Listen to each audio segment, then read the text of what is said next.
গতকালকে এই মহান সংসদে মুক্তিযুদ্ধ নিয়ে অনেক কথা হয়েছে।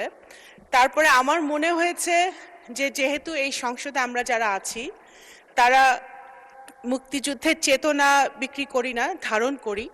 সেই কারণে আমার মনে হয় এখানে যারা বীর মুক্তিযোদ্ধারা আছেন এবং আপনিও বলেছেন আমাদের বিরোধী দলে যারা বসে আছেন তাদের মধ্যেও কিছু কিছু মুক্তিযোদ্ধারা আছেন।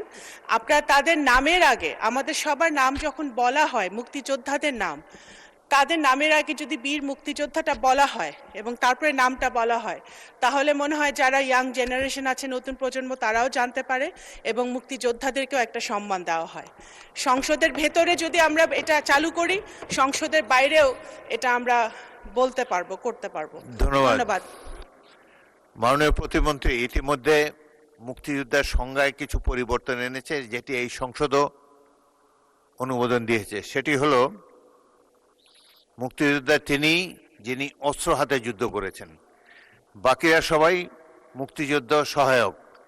এই সংজ্ঞা পরিবর্তিত হয়ে গিয়েছে। এখানে কজন অস্ত্র হাতে যুদ্ধ করেছে আমার জানা নাই, তবে সাধারণত সংসদে আসন ভিত্তিক পরিচয় দিয়েই আমরা আলাপ করে থাকি। মুক্তিযোদ্ধা পরিচয় এখানে উজ্জ্বল থাকে। তবুও যদি শিওর হয়ে কারো সম্পর্কে যিনি অস্ত্র হাতে যুদ্ধ করেছেন, প্রকৃত মুক্তিযোদ্ধার সংজ্ঞার মধ্যে পড়েন, তাহলে সেভাবে তাকে উল্লেখ করার চেষ্টা করা হবে।